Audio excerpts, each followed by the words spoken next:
Napakahalaga ho na malaman nating lahat that God has a purpose for each and every one of us. Bilang anak ng Diyos, bilang isang Kristiyano, we don't just respond to the call of duty, parang laro lang. We are responding to the call of God. Dahil may pagtawag ang Panginoon, at dahil alam po natin na may layunin ng Panginoon sa lahat ng mga pangyayari sa ating buhay, kung tayo man ay tawagin ng Panginoon at tayo man ay lumakad sa plano at layunin ng Panginoon, bilang mga anak ng Diyos, bilang parte ng iisang simbahan, nais nating magampanan natin ang lahat ng ito. Napakahalaga nito mga kapatid sapagkat importante na bawat isang Kristiyano nare-realize po natin yung purpose na meron tayo sa ating buhay.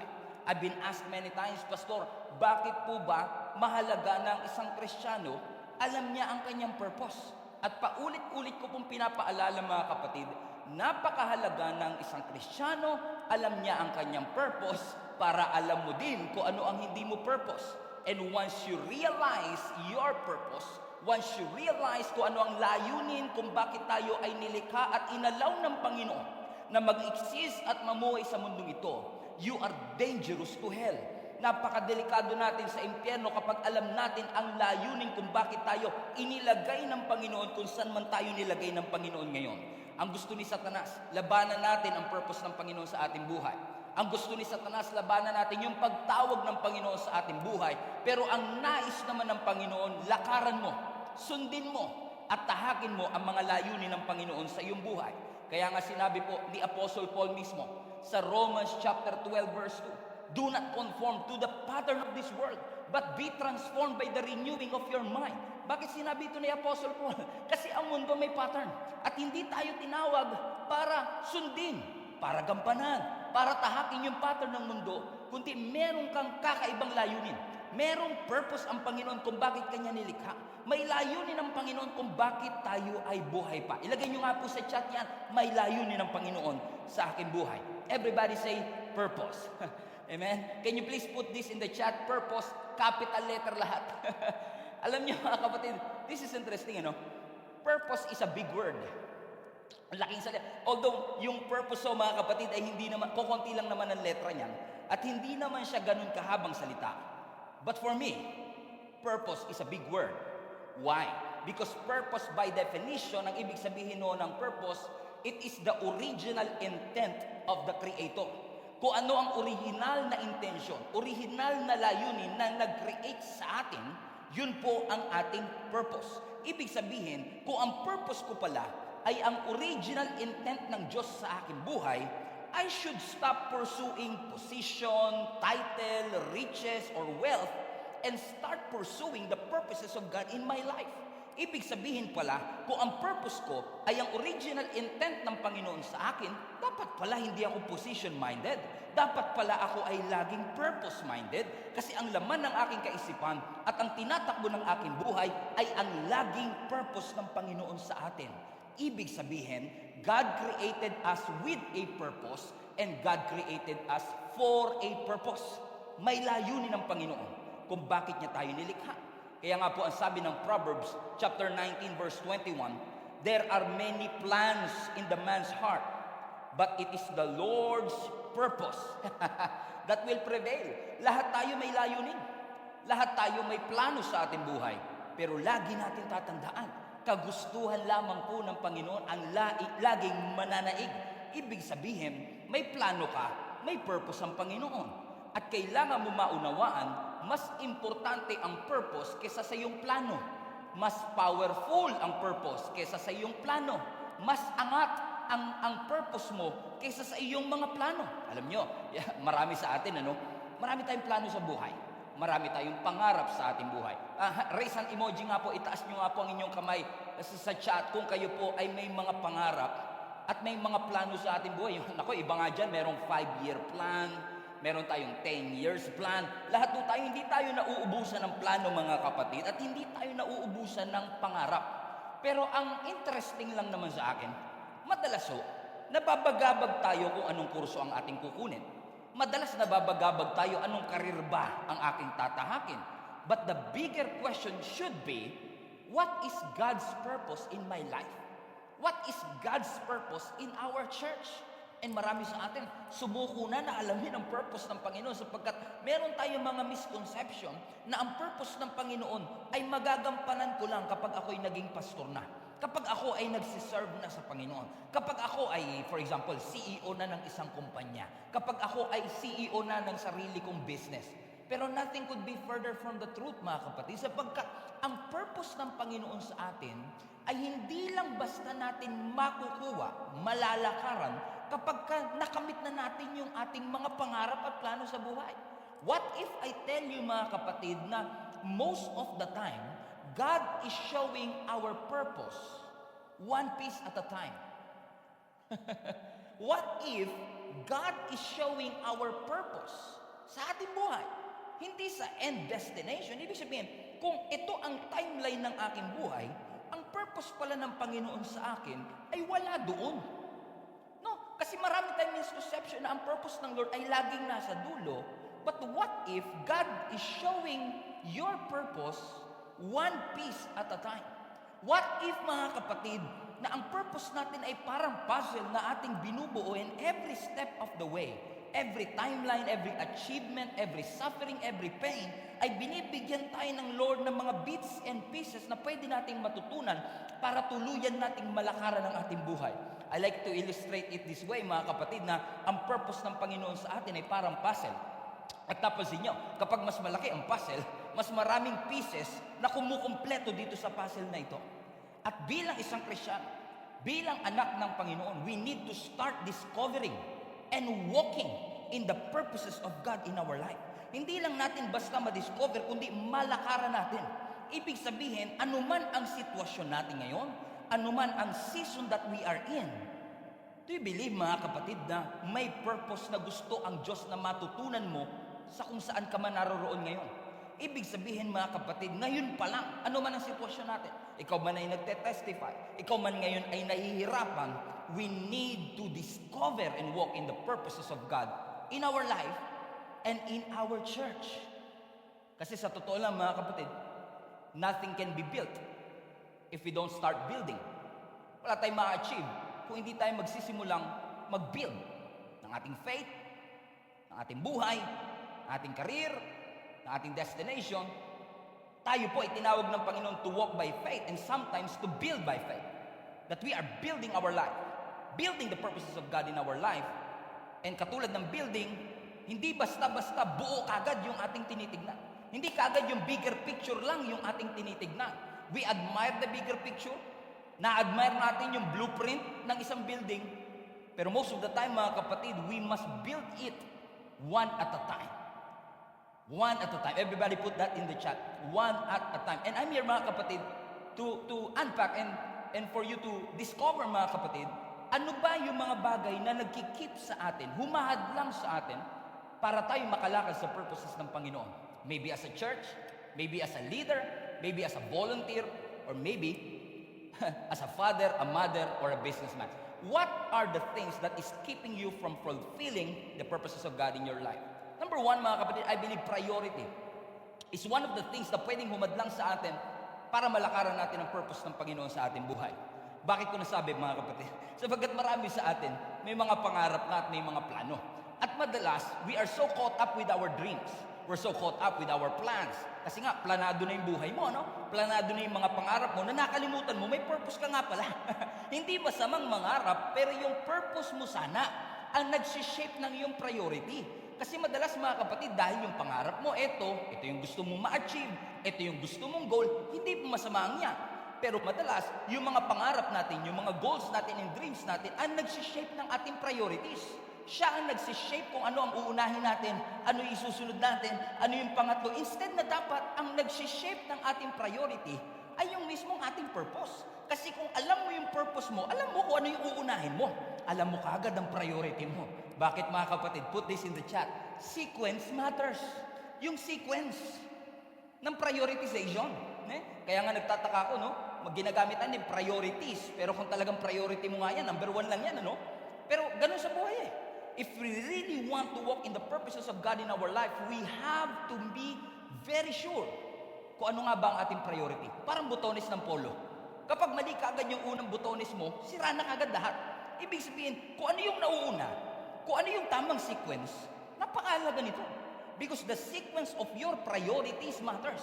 Kung meron kang 3 o 4 o 5 mga bagay na pinaprioridad, ginajuggle, yung para bang hindi mo alam, ano uunahin ko, yung ministry ba, si Lord ba, asawa ko ba, jowa ko ba, illegal po yan ha. Hindi mo alam kung ano uunahin mo, but the sequence of that priority. Sino ba ang dapat mauna? Napakahalaga niyan mga kapatid. The order of your priority matters kasi kapag mali ang order ng priority, hindi mo talaga malalakaran ang purpose ng Panginoon sa iyong buhay. Bakit mga kapatid? Kasi ganito yan, ano? Pag tama ang sequence, pag tama ang order ng priority, kahit pa maliliit lang ang progress, sigurado malaki impact niyan. Oo, basta tama ang sequence. Pero once na nagkamali ka ng sequence at nauna mo yung hindi mo dapat inuna, delikado ka talaga dyan. At hindi talaga natin malalakaran ng purpose ng Panginoon sapagkat mag-aaksaya lang tayo ng oras. Kailangan yung first, yun ang maging beginning. Kung ano yung dapat number 1, yun ang dapat natin simulan. Sabi nga nila, lahat ng journey nagsisimula saan? Sa first step. Lahat ng love story madalas nagsisimula saan? Sa first chat. Kung ano yung unang, lahat ng graduation, lahat ng diploma nagsisimula saan? Sa first class. Sa unang klase. Yung kanta, saan siya nagsisimula? Sa first note. Yung preaching, saan siya nagsisimula? Sa first word. Ibig sabihin, lahat yan nagsisimula. Anong inuna mo? Lahat ng miracle, saan nagsisimula? Sa first prayer. So ang question, gusto mo ba na yung buhay mong magulo ay magkaroon ng kaayusan? Gusto mo ba na yung mess magkaroon ng message? Kailangan mga kapatid, you have to start fixing your priorities. Lagi ko naririnig to sa mga pastor na nagsakripisyo para po marating natin ang kung saan man tayo naroon. Talagang minsan na ipaprioritize nila, no? Nagigive up nila yung kanilang businesses, nagigive up nila yung career nila, and minsan ipantutustos sa ganito pero inuna muna sa ganito para makatulong kasi para sa kanila napakahalaga yung order of priority. Maliwanag sa kanila na ang una sa kanila ay ang ating Panginoon. Ganun din tayo mga kapatid. Madalas tayo, sumusuko tayo, naiiyak tayo, humihinto tayo kapag magulo na ang sitwasyon. Pastor, pag magulo na ang sitwasyon, di ko na alam kung ano uunahin. Pag yung problema nagkasunod-sunod na, paano ko pa malalaman kung ano ipaprioritize ko? Paano pa ako magtatay? Hirap na nga kami sa buhay. Paano pa ako magsaserve? Busy nga ako sa aking trabaho. Kaya napakahalaga mga kapatid na alam mo ang priority mo. Kasi kapag alam mo ang priority mo, malalakaran mo ang purpose mo. Hindi ka talaga makakapaglingkod sa Panginoon kapag di mo alam ang priority mo. Hindi ka talaga makakapagbigay ng tithes kapag hindi mo alam ang priority mo. Napakahalaga ng sequence. Napakahalaga ng order of our priority. Na kahit gaano ka messy, kahit gaano ka gulo, nagsabay-sabay, nagpatong-patong, tignan niyo ang creation. Ang sabi ng scripture, in the beginning, God created the heavens and the earth. And the earth was without form, messy. And the earth was without shape. And then God said, no, nagpadala ba ang Panginoon sa messy? Nagpadala ba ang Panginoon sa chaos? No. Alam ng Diyos ang unang priority. And then God said, let there be light. Nakita niyo mga kapatid, alam ng Diyos, no, na hindi tayo dapat nagpapahinto. Gaano man ka masalimuot ang ating buhay, do not give up in a mess. Amen? Yan po ay isang piraso lang ng pinagdadaanan natin para po malakaran natin ang purpose ng Panginoon sa atin. Do not give up in the pieces. Just make sure that you are making and fixing your priorities. Look at Matthew chapter 6 verse 33. Many of you are familiar with this verse. Ano po ang sabi ng Matthew chapter 6 verse 33? But seek first, tignan nyo, seek first the kingdom of God.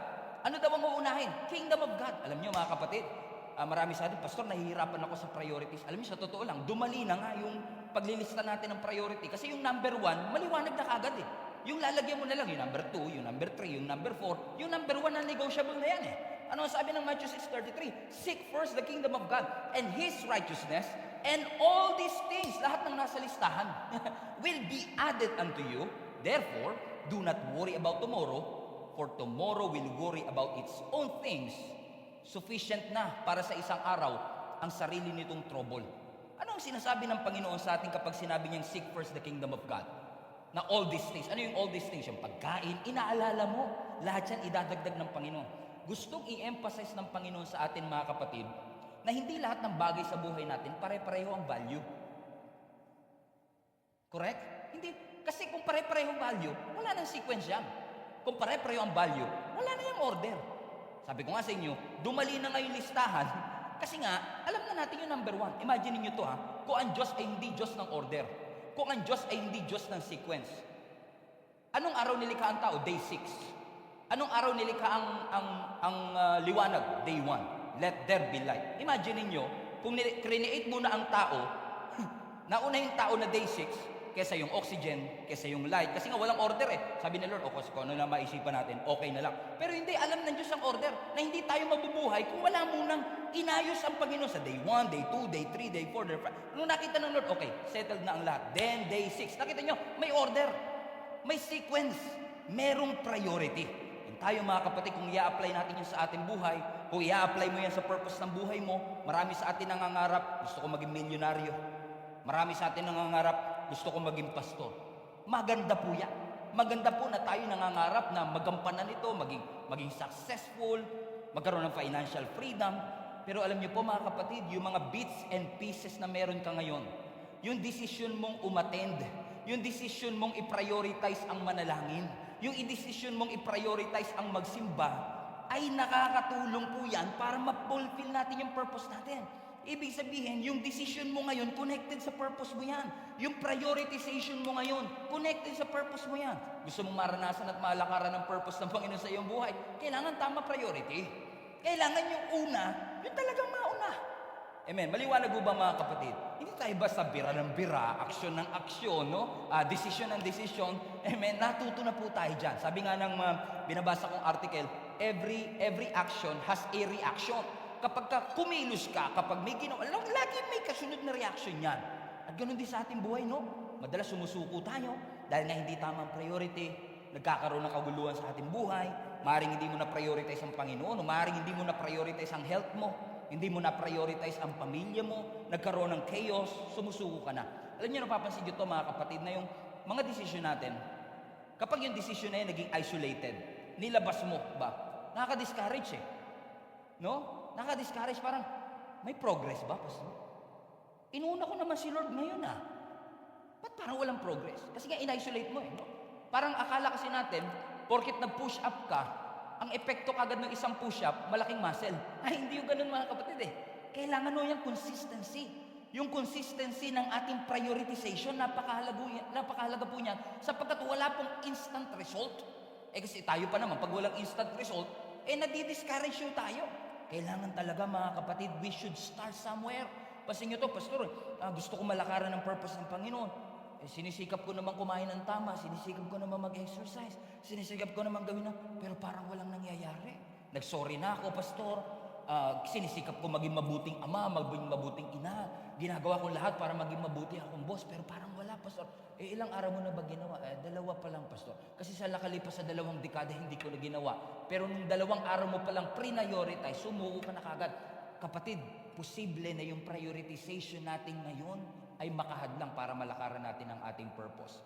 Napakahalaga po sa ating simbahan that Gia Monumento. Church, let me just speak to you a little bit.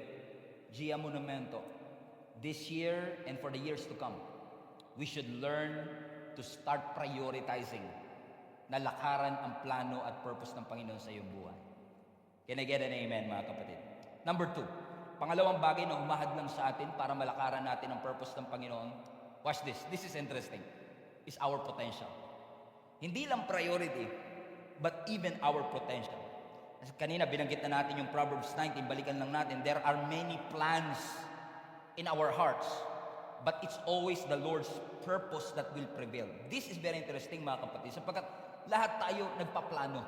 Lahat may abilidad, may potensyal na makapagplano. Pero alam niyo po ba mga kapatid that the purpose of God in your life is more than what you can do? The purpose of God in your life is more than your ability. Kung ang Diyos nakatingin lang po sa potensyal at ability natin, marami po sa atin hindi makakalakad sa purpose ng Panginoon.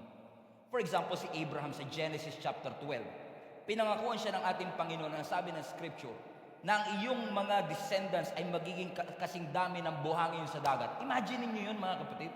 Ang ganda eh. Amen? Ang ganda ng pangako ng Panginoon sa kanya na sabi pa nga ng Panginoon, you will be called a father of many nations. Ay grabe, magiging ama ka ng maraming bansa. Pero ang problema, may layunin, may calling. pero wala siyang abilidad na magkaanak. Sapagkat siya'y baog na at that time, matanda na ho siya, wala na siyang potensyal magkaanak pa. Now, kung ang Diyos nakabase lang sa potensyal, walang mararating. Amen? Si Abraham at this point, he got no potential, but he has a purpose. Ganon din ho sa ating buhay, mga kapatid. No wonder sinabi ng Proverbs 3 verse 5, you should not lean on your own understanding. Sa ibang translation nga yan, ang sinasabi ng scripture, do not rely on your own insights, in your own potential. Kasi kung sarili mo lang abilidad, sarili mo lang potential, minsan kasi tayo nag-aantay tayo, pag natuto na akong mag-gitara, malalakaran ko na ang purpose ng Panginoon. Ibig ba sabihin, pag hindi ka pa marunong mag-gitara, ay hindi mo malalakaran ang purpose ng Panginoon? Yes, magandang mayroon tayong potential, at lahat tayo ay may potential, pero madalas ang purpose natin ay hindi naka-attach sa ating potential. At minsan pa nga, yung potential pa ang umahadlang sa atin para malakaran natin ang purpose ng Panginoon. Si David, kilala nating hari, di ba? Si David, King David, a man after God's own heart. Pero ano ba ang kanyang trabaho before? Siya ay shepherd. Siya ay tagahatid ng cheese bread sa kanyang mga kapatid. Wala siyang potential para maging king, pero yun yung kanyang purpose. Pero hindi tinignan ng Lord yung kanya lang potential. Hindi tinignan ng Lord yung kanya lang ability. Ang nakita ng Panginoon, yung purpose ng Panginoon sa kanya. Naintindihan niyo, mga kapatid? So ibig sabihin pala, when you want to know God's purpose in your life, you should stop asking, Lord, ano ba yung mga bagay na kaya kong gawin? This is not about what you can. What you can speaks about ability. What you can speaks about potential. Pero ano yung tamang tanong pagka-purpose? Hindi what you can, but what you should. Hindi what you can do, but what you should do. Kasi yung what you should do, yun yung purpose mo. What you can do, yun yung potential mo. At minsan yung potential, nagiging kalaban ng ating purpose, mga kapatid. Ulitin ko ulit. What you can, yun yung abilidad mo. What you should, yun yung purpose mo. Do you understand, mga kapatid? Etong service natin, hindi natin to nala-live stream just because we can. No, we can do this, pero hindi tayo limited doon. We believe that in this season, we should do this to reach out as many people as possible. So, ibig sabihin, hindi tayo nagpapadlang sa kakayanan lang natin. Kasi kahit hindi natin kaya, pero alam natin yung what should be, gagawin natin ang lahat. Magde-develop ka ng bagong skill, magde-develop ka ng bagong talento, mag-a-adapt ka, magbabago ka, mag-i-innovate ka, para malakar. Mga kapatid, gusto kong tawagin ang buong GSMNB. Huwag tayong mag-rely lang sa kakayanan natin, kundi sa purpose ng Panginoon. Pastor, hindi namin kaya to. Pastor, wala kaming equipment para dito. We don't have enough volunteers. Hindi namin yan kaya. Mga kapatid, I acknowledge, meron tayong mga hindi kaya. Pero lagi natin tatandaan, ano ba pinapagawa ng Panginoon? Kasi kapag pinagawa yan ng Panginoon, kahit patingin mo hindi mo kaya, lagi mong tatandaan, kung may purpose ang Panginoon, hindi kanya dadalin doon na wala kang abilidad para magawa ito. Kung ano man ang sinimulan niya sa ating simbahan, sigurado kong tatapusin niya. Philippians 1:6, ang sabi ni Apostle Paul, I am certain.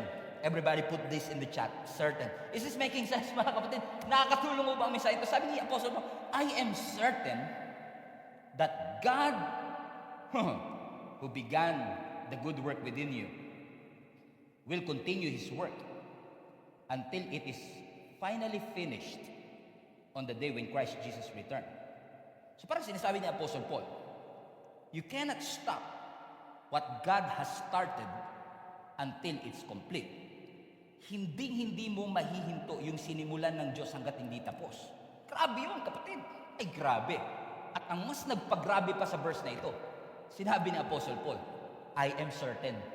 Sigurado ako na hindi mo mahihinto. Amen? Ang lahat ng sinimulan ng Diyos hanggang ito'y makumpleto. Ibig sabihin, mga kapatid, hindi tayo dapat matakot, sa pwedeng kahinatnan ng ating simbahan kasi sinimulan ng Diyos yan, siguradong tatapusin ng Diyos yan, at sinabi ni Apostle Paul, very certain ako. In essence, kung i-apply natin sa konteksto ng ating pinag-aaralan, tingin mo man wala kang kakayanan, tingin mo man wala kang potensyal, tingin mo man wala kang ability, He who began a good work in your life shall put it into completion. Hindi pwedeng, hindi tapusin ng Lord ang kanyang sinimulan sa bawat isa sa atin. Bakit, mga kapatid? Makinig ho kayo. Ang pagmamahal ng Diyos sa'yo, hindi lang nakabase sa potensyal mo. Ang pag-ibig ng Diyos sa'yo ay hindi lang nakabase sa potensyal mo. Tinitignan ng Diyos ikaw mismo at hindi lang yung kaya mong gawin. Amen? May purpose naman ng Panginoon. Tama ho ba? Pero kung tayo kasi mag-aantay lang tayo sa fulfillment at di natin lalakar, ibig mo ba sabihin, Pastor, hindi na natin dapat gawin, lakaran? Hindi ko sinasabi nga na maging complacent tayo, maging tamad tayo. Hindi po yun ang aking sinasabi. Pero ang ating purpose ay hindi limited sa ating potential. For example, si Adan, nung siya ay nilikha, si Adan at Eva, isa sa mga unang trabaho ni Adan, amen, ay magpangalan ng mga hayop. O pangalanan ng mga hayop for that matter. Now question, tingin nyo ba hindi kayang gawin ng Diyos yun? Na kailangan niya pa si Adan para magpangalan ng hayop? Of course not. Amen? Pero ang Diyos natin, hindi porkit okay, Adan, lilikha kita para mayroon akong tagapagpangalan. Tingin nyo ba ang Diyos hindi niya kayang isipin yung giraffe? Hindi niya kayang isipin yung elephant? Kaya ng Diyos siya. Tingin nyo ba para lang i-defeat si Goliath, kailangan pa talaga ng David? No. With God, sa totoo lang, mga kapatid, spoiler alert, sa totoo lang, hindi tayo kailangan ng Diyos. Sa totoo lang. Amen? Kung ang iniisip lang natin is mag-share ng gospel, mag-preach ng word, kung gugustuhin ng Panginoon, magpakita lang siya sa universe, magpakita lang siya bigla na lang yung mga channel ng TV natin, biglang malipat, uy, ano to, heaven channel to bigla na mag-heaven, ay marami sigurong kikilala sa Panginoon eh. So ibig sabihin, yung purpose ng Lord sa'yo is not tied up to what you can do. Kasi minsan tayo mga kapatid, nakakalungkot, masyado tayo nakapokus sa ano ba yung mga dakilang bagay na pwede kong gawin para ma-please ang Panginoon. And we should do that. Dapat tayong gumawa ng mga dakilang bagay. Sabi nga ng scripture, we should do great and mighty exploits. Para kay Lord yan eh. Dapat excellent. Totoo yan. Pero most of the time, in pursuing our purpose, ina-attach natin yung great things na ginawa natin. Uy, pastor na ako, nagagawa ko yung purpose ko. Uy, musician na ako, nagagawa ko yung purpose ko. Uy, nakapag-share ako sa 20 people, nagawa ko yung purpose ko. What if ang purpose mo ay hindi naka-attach sa pagiging pastor mo, sa abilidad mo mag-share ng gospel? It's not about the great things that you did to God or the great things that you are doing for God. But what if your purpose is attached to the greater version of yourself? Who you will become. Kung sino yung nagiging ikaw habang ikaw ay nagsiserve, kung sino yung nagiging ikaw habang ikaw ay naniniwala, nananampalataya sa Kanya. Yes, I believe God is pleased when we serve God, pero I believe the purpose of God in our life, in pieces, is all about the things that He is developing in your heart while you are doing that. Habang inaaral mo yan. Kasi tayo minsan, kaya tayo nalilito sa purpose natin, lagi kasing attach yung purpose natin sa paningin natin ba, sa ginagawa natin sa Panginoon. Na I need to do great things for God. And we should do that. Again, we should do that. But what about being the best version of yourself for the glory of God? And I can relate to this. Actually, kaya ako ito pinipreach because I myself have been struggling with this. And for years, I thought na kapag ginawa ko ito, lalo ako, I'm a hands-on leader. As much as possible, I want to learn kung paano ginagawa yung tech, paano yung worship team. Kaya ang dami kong ministry na salita. Kahit dancer po, pinasok ko mga kapatid. Because as much as possible, as a leader, I want to understand. Kasi kapag naiintindihan ko yung hirap ng mga volunteer, mas na-appreciate ko eh. And katulad ni Mary and Martha, si Jesus nung pumasok siya sa bahay ni Mary and Martha, si Martha yung doer, Yung siya yung naghahanda. And walang masama sa pagiging doer. Pero saan na-please ang Panginoon? Doon sa listener. So God is not just pleased with what we can do, but who we are becoming. Because when you sit at the feet of Jesus, may nade-develop sa iyo. Amen? So ang question ko mga kapatid, hindi masamang tayo ay gumawa. Hindi masamang i-express natin yung ating paglilingkod at ma-develop natin yung potential na meron tayo as a Christian. Pero ang tanong ko lang, in everything that you do, who you are becoming? In everything that you do, who are you becoming? Because your purpose, I believe, is not attached to what you can do. I believe it is attached to who you are anointed to do. Mga bagay na pinagawa sa iyo ng Panginoon na binigyan ka ng Lord ng grace para magawa yan. Pastor, paano mo i-explain ang Philippians 4:13? Nang sabi ng Bible, di ba, I can do all things. And by the way, this verse is one of the most abused verse.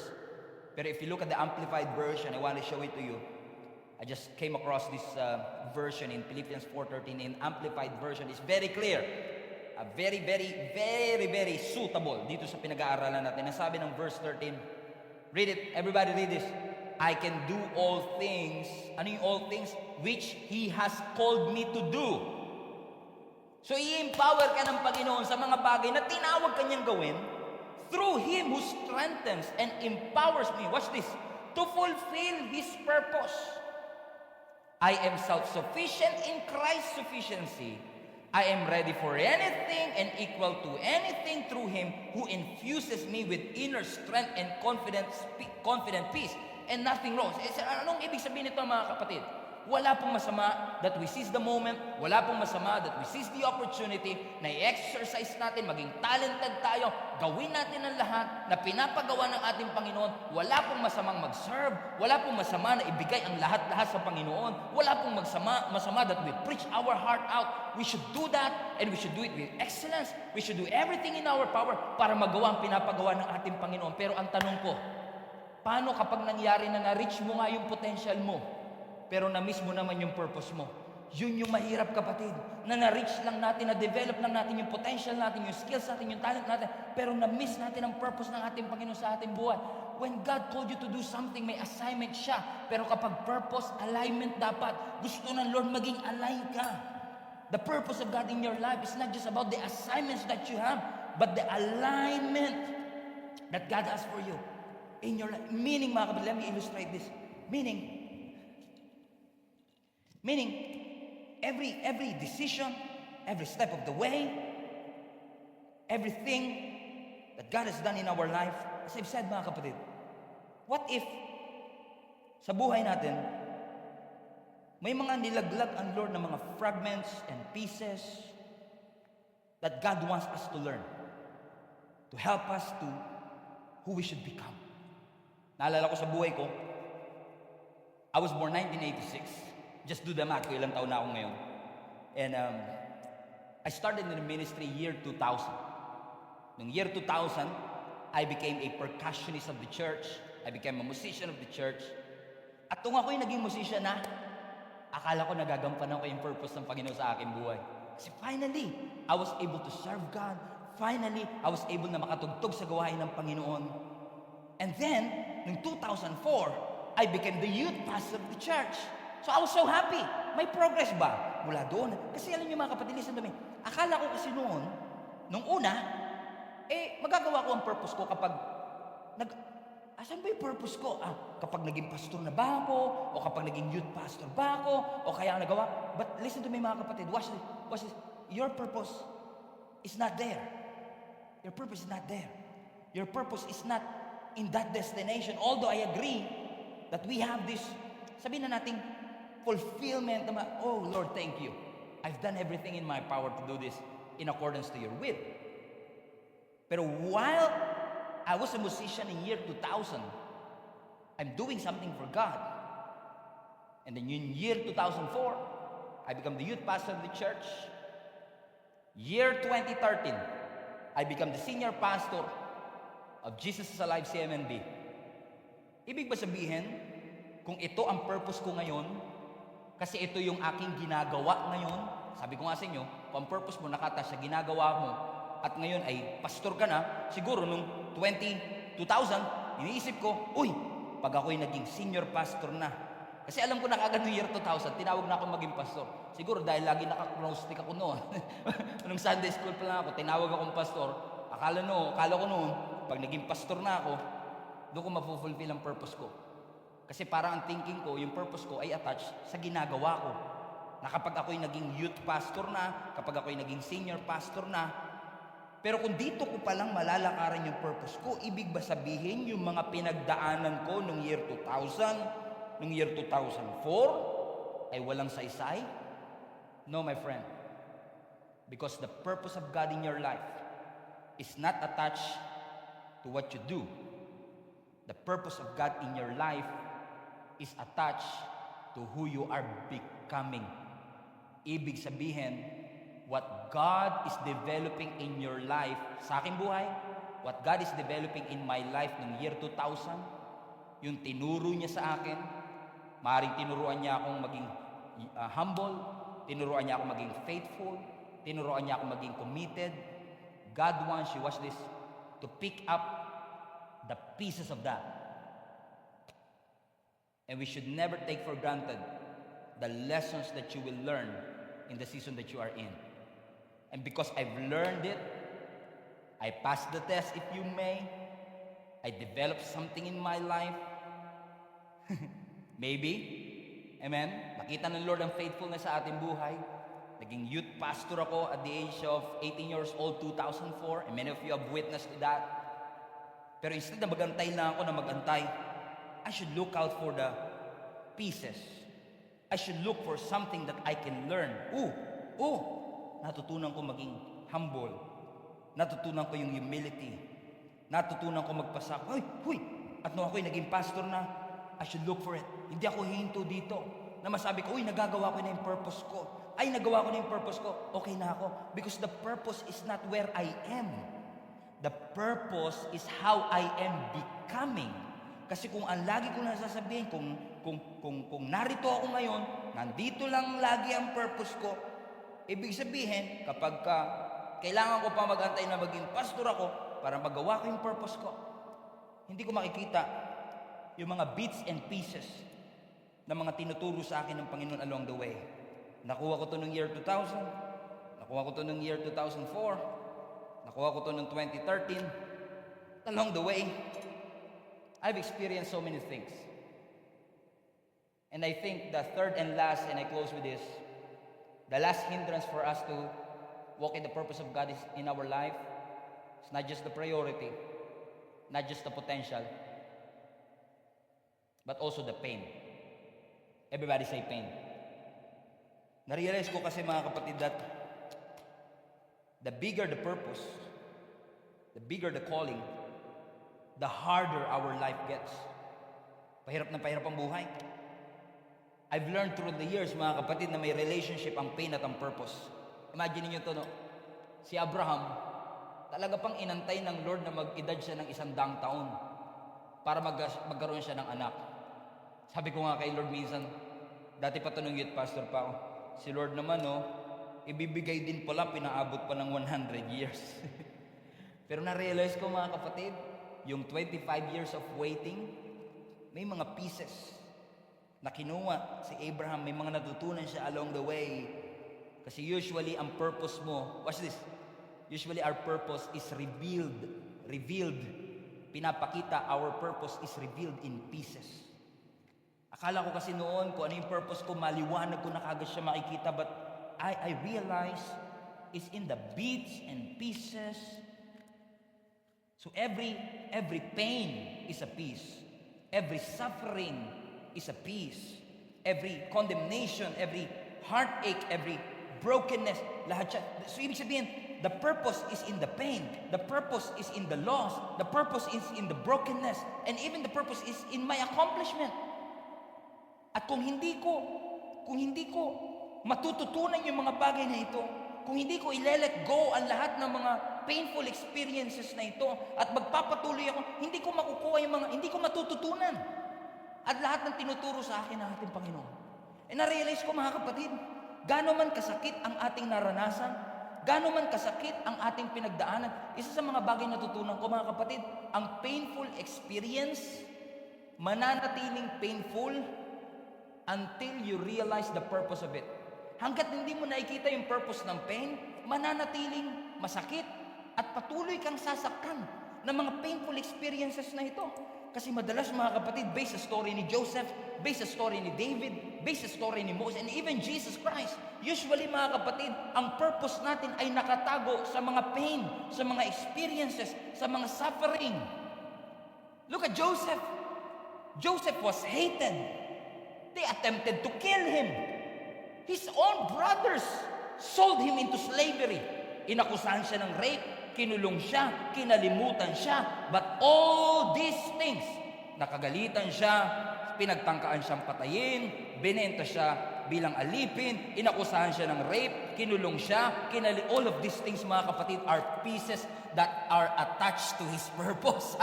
Hallelujah! Amen! Even the pain is attached to His purpose. Lahat yan mga pira-piraso na ginagamit ng Panginoon, na lahat ng bagay na ito ay attached sa iyong purpose. Tingin niyo si Moses, mga kapatid, na ginamit ng Lord to deliver the Israelites from Egypt to the promised land. Bakit kailangan si Moses ay magpunta pa mismo sa Egypt, lumaki sa Egypt, mag-aral sa Egypt, at alamin ang kultura ng Egypt? At nung siya'y nakapatay, umalis siya pero binalik din siya ng Panginoon. Kasi yung mga pagkakataon na siya'y tinago, siya ay napulo, lahat ng yun, mga kapatid, is bits and pieces. Lahat ng, kasi minsan tayo iniiyakan natin, Lord, ayoko na po, ang hirap na po, ayoko na po ito. And usually sa church, no? Kapag nagpipreach tayo, minsan sa church, pag nakikinig tayo ng preaching, it's all about doing, okay, what you should do in the pain. Kapag ikaw ay nasasaktan, anong kailangan mong gawin? Okay, you have to let it go. You have to forgive. Ikaw naman, let it go. Forgive. But you know what? If you want to discover your purpose, it's not just knowing what you will do in the pain, but what you will do with the pain. I'm gonna pick it up because all of these things are pieces. Mga kapatid, kung meron mang pain, meron mang hirap, hindi ka lang tinuturuan ng Lord na maging resilient. Ginagamit ng Lord ang lahat ng yun para ma-discover mo yung purpose mo. At kung iiwasan mo yung pain, may iwasan mo yung purpose ng buhay mo, sapagkat there are pieces of purpose in the pain. You have to seize the opportunity. You have to seize the moment. You have to make sure that you pick up the pieces of pain and suffering, the learnings, lahat ng bagay na tinuturo ng Panginoon sa atin, everything that is in front of you. And I always say this, if you really want to do God's purpose in your life, gusto mo maging pastor, lahat ng bagay na ilagay ng Panginoon sa iyong kamay, huwag kang maging mapili. May opportunity, pulutin mo. Piraso yan ng mga purpose ng Lord sa buhay mo. Nahalala niyo yung Samaritan na tumulong dun sa binugbog at na hold up na half dead? The parable of the great Samaritan. Yung priest, nasa harap niya na yung nakahandusay. Nasa harap niya na yung opportunity. Hindi niya sinis yung opportunity. Yung Levite, nasa harap niya na hindi niya girinab yung opportunity. Pero yung great Samaritan, kung sino pa yung foreigner, siya yung nag-seize ng moment. He took that opportunity. And that's exactly what the Lord is telling to us, Gia, Monumento. Lahat ng bagay na natutunan natin, pre-pandemic, pandemic season, and even post-pandemic, don't forget the pieces. Pulutin nyo lahat. Kuhanin nyo lahat, mga kapatid. Lahat ng mga purpose na yan. Bakit, mga kapatid? Ang sabi ng Genesis 50 verse 20, last verse, before we close. You intended to harm me, but God intended. Ano ibig sabihin ng God intended? God purposed it. God purposed it all for good. And He brought me to this position. Nakuha ko lahat. And God brought me to this position, so that I could save lives of many people. Ayun pala talaga yung purpose. Ibig sabihin, kung ang purpose niya talaga is to save the entire nation of Israel, buti, hindi aksidente na pinagdaanan niya yung nagalit yung kapatid niya. Hindi aksidente na siya ibinenta sa slavery. Hindi aksidente na siya yung nakulong. Hindi aksidente nakalimutan siya ng baker o ibig sabihin, mga kapatid, lahat ng yun, mga piraso ng purpose ng Panginoon sa kanyang buhay. Alam nyo, na-realize ko nga sa buhay ko, no? Ang kinuha kong kurso nung college, IT. Natuto ko mag-videography. Hindi ko na-realize na yung mga pinag-aralan ko na yun, yung mga natutunan ko na yun, ginamit ng Lord kasi dadaan tayo sa pandemya at lahat ng learnings na yun nagamit natin para makapagpatuloy ang ating simbahan. Kung magpapatuloy ka lang na gawin ang pinapagawa ng Panginoon at hindi mo bibitawan ang lahat ng responsibilidad na inatang ng Panginoon sa iyo at titignan mo yan bilang mga piraso, mga kapatid, God will use all these pieces to bring you to your purpose. Just like Joseph, from pit to palace, from prison to promotion, nawala sa kanya ang lahat, pero hindi nawala ang Panginoon. And let's go back to our text. Ang sabi ng Romans chapter 8 verse 28. Basahin niya uli natin. I love this. Now, mas maintindihan na natin ito ngayon. Ang sabi ng Romans 8:28, and we know, everybody read this, and we know that God causes all things, everything, to work together for the good of those who love Him and are called according to His purpose. And we know that God causes everything to work together. Whew! Everything.